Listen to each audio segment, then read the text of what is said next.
आतापर्यंत तुम्ही प्लास्टिकचे तांदूळ कदाचित ऐकलेले असतील, पण आता प्लास्टिकची अंडी देखील बाजारात आली आहेत. हे नेमकं कुठे घडलंय पाहूयात हा रिपोर्ट. संडे हो या मंडे, रोज खाओ अंडे. असं असलं तरी अंडी खाण्यापूर्वी ही बातमी पहा. कोलकात्यातून चक्क प्लास्टिकची अंडी जप्त करण्यात आली आहेत.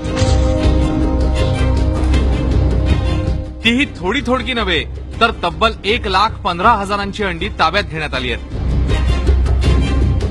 कोलकात्यात राहणाऱ्या अनिता कुमार यांनी एका दुकानदाराकडून अंडी आणली होती. या अंड्याचं ऑमलेट बनवत असताना अनिता कुमार यांना अंड्यांच्या दर्जाविषयी शंका आली. अंडी फुटत नव्हती. अंड्यांना आगीजवळ नेलं असता अंड्यांचं कवच जळलं. त्यामुळे संशय बळावला आणि हे बिंग फुटलं.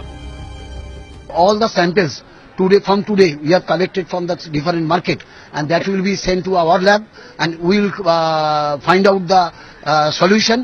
If I find anything wrong then we will go to the judiciary process. कृत्रिम अंडी विकल्याप्रकरणी दुकानदार शामीन अन्सारी विरोधात पोलीस ठाण्यात गुन्हा दाखल झाला आणि त्याला अटक करण्यात आली आहे. अन्सारीने दक्षिण भारतातून ही अंडी विकत घेतल्याचा दावा केलाय. या प्रकरणी तपास सुरू आहे.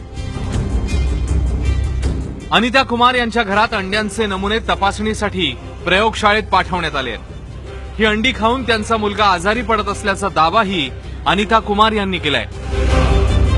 आतापर्यंत दुधात तुपात भेसळ झाल्याचं आपण ऐकलं होतं, पण आता प्लास्टिकची अंडी बाजारात आली आहेत. त्यामुळे तुम्ही अंडी खरेदी करत असाल तर नीट पारखून घ्या.